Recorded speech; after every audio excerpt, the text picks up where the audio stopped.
or you're just afraid to ask, please ask questions if you guys aren't understanding.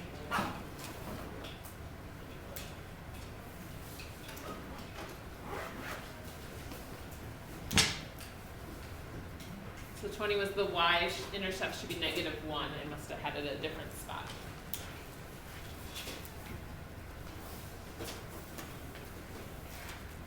So questions on anything you guys didn't get to work out to look the way my graphs look?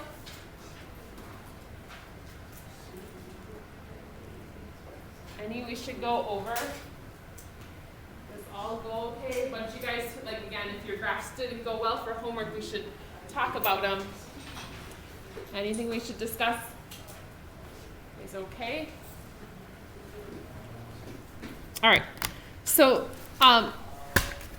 we're going to be taking new notes today, and this is the last section of new notes, but then we'll review for 2 days before testing. So my plan is to test next Tuesday, which will be March 2nd.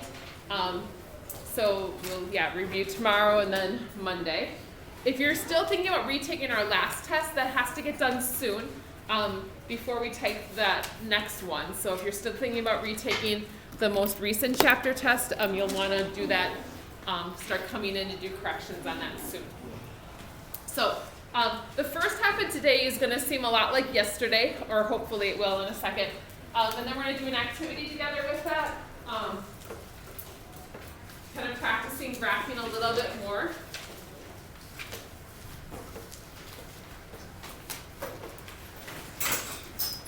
I'm going to learn a new notation today.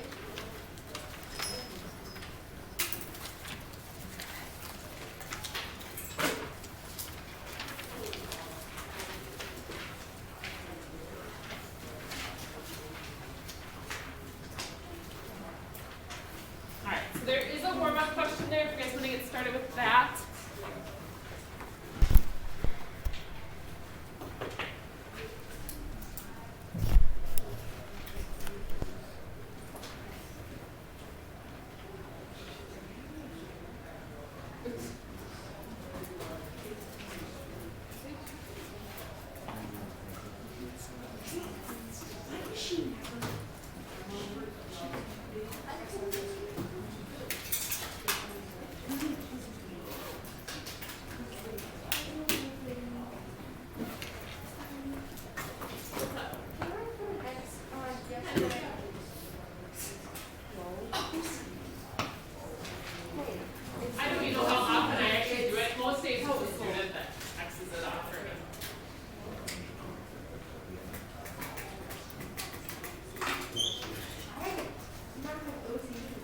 It bugs me as well, so. It's called being hopeful. Right.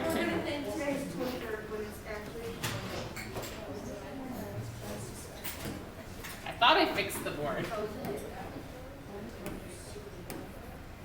Okay.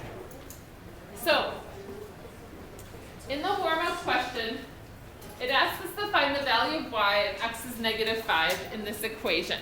Hopefully that's not anything you're like, holy cow, what are they asking me to do there? That's hopefully not something new to you.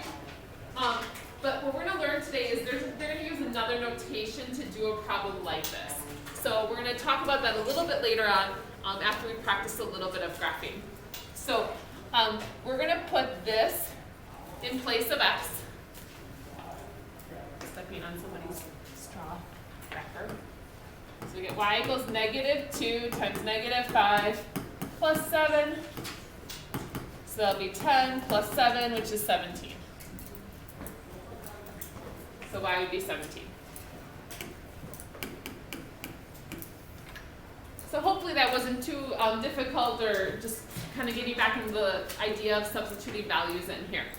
So what we're going to talk about today is a new notation. Now that you just learned slope-intercept form, why not teach you something else? Well, the thing is, the idea with the function notation, it's just a very slight change, but it looks really weird when you first see it.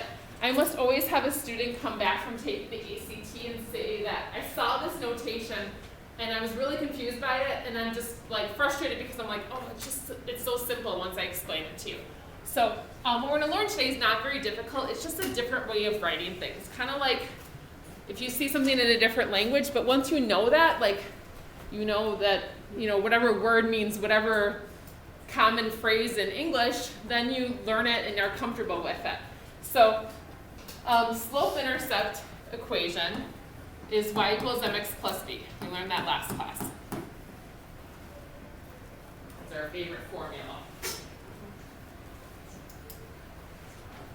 So y equals mx plus b. So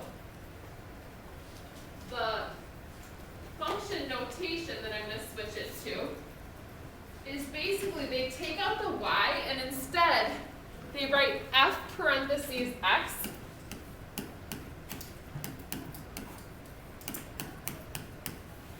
so they replace the y with f parentheses x. Now this is really important that you listen to this part of it and don't ignore my statement at this point. I'll probably write it down here too. This is not saying multiply f by x. I know that's super confusing because we're so used to parentheses meaning that, but anytime you see some sort of variable like this being looks like it's multiplying to the x, it's actually the way we would say that is f of x. It is not f times x. So this is really important that it is not f times x. What it's saying is that it's a function involving x. So they're telling us that this is a function, which is just like an equation involving x. And they called it the function f.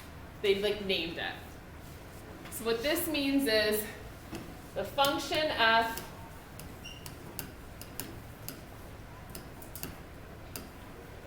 involves, oh yikes, it's not what that involves.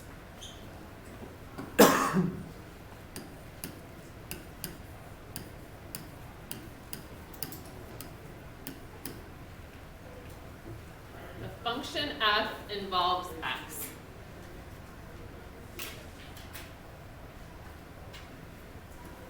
So for graphing, if you guys look at the first few graphs, make sure you take notes with us. So the first few graphs, if you notice them, it says f of x equals x.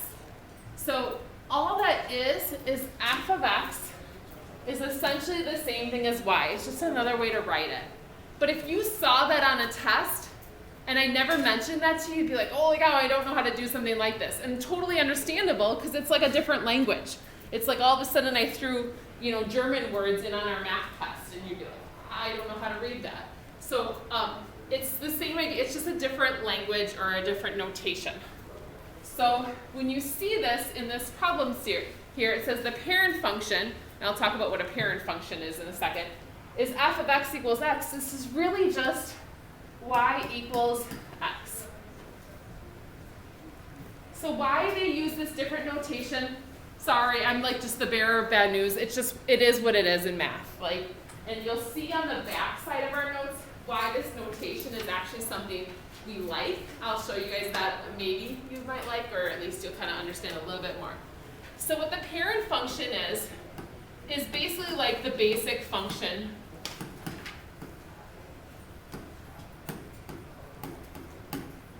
Now don't go home and call your parents basic. Say Mrs. Donahue said parent is the same thing as basic. But no, the parent function is kind of where everything comes from. So you guys get all your traits from your parents, and you're different than your parents, but there's things about your parents that you have as well. So just like these equations down here, they have things that this equation has as well. But we can kind of compare them and talk about how they're the same and how they're different.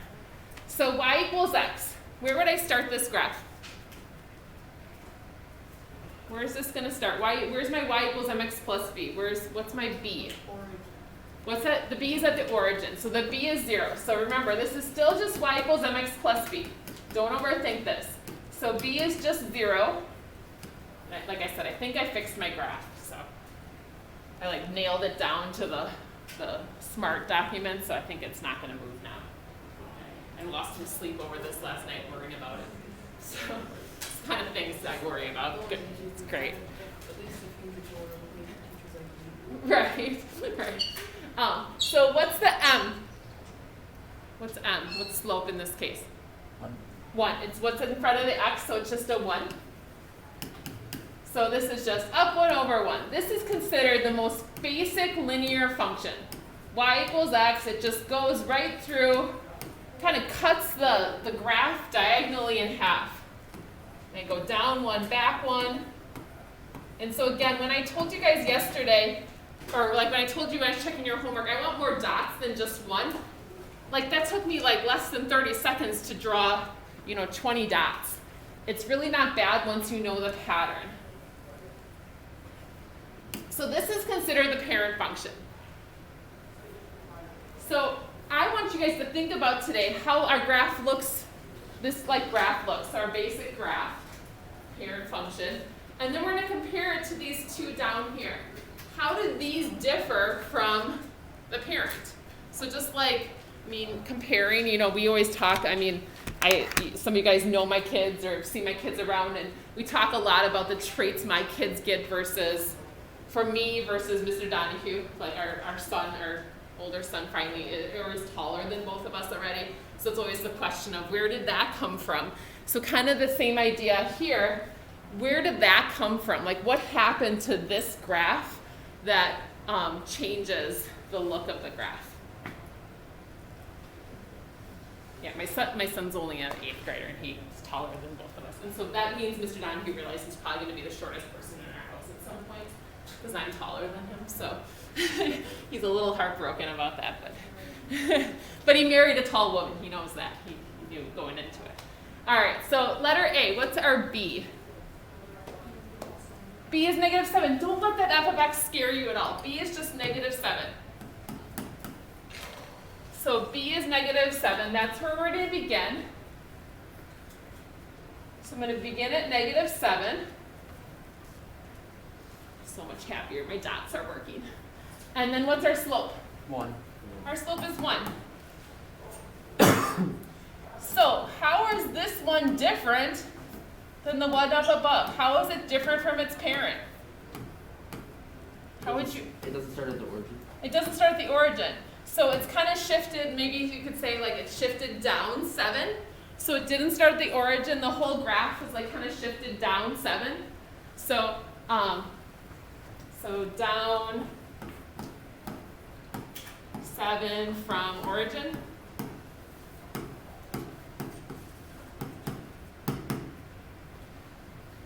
And just kind of getting used to just noticing kind of some of those differences that you think about the graph and what it should look like. And it's going to help you to start becoming a better, just kind of not making as many mistakes when you guys graph.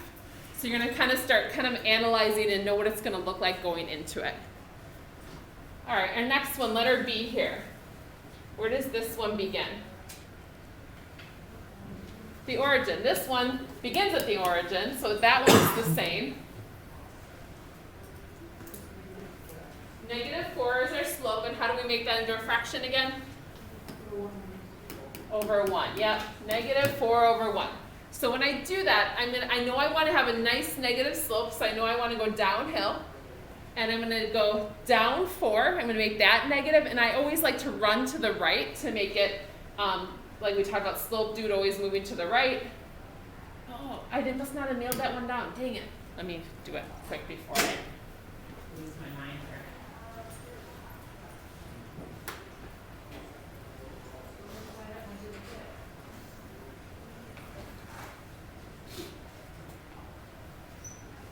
At least I know what the issue is now. All right.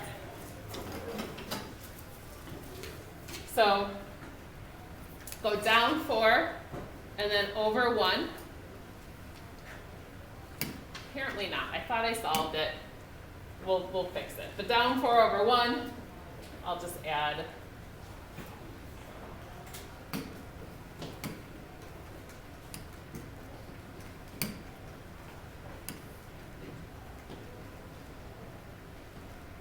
down 4 over 1. And then you can also go up 4, back 1. So we have our line then that we can draw. So please draw that line then. All right. So we're gonna do an activity now. And I will, so it's trying to get you guys to graph and maybe like just graph in another way. So graphing lines killing zombies. All right, so we're gonna kill zombies. So obviously zombies are really hip right now, so we wanna kill some zombies. All right, so what you're gonna do is you're gonna have to graph lines based off the equations that are on this. And I'll help you guys with the first one to make sure we got it. But once we've done one together, then you're gonna be able to work with maybe one or two other people to graph the rest of them. So when you go to graph them, you're gonna draw a line. If the line touches the zombie, that means you kill them. So it should only kill one zombie per line. So if it hits more than one zombie, you did something wrong. Or if it doesn't hit a zombie at all, then you've done something wrong as well. But when you hit them, then you're gonna write the equation down on the bottom down here. Those of you guys online, I did not put this online for you so you guys can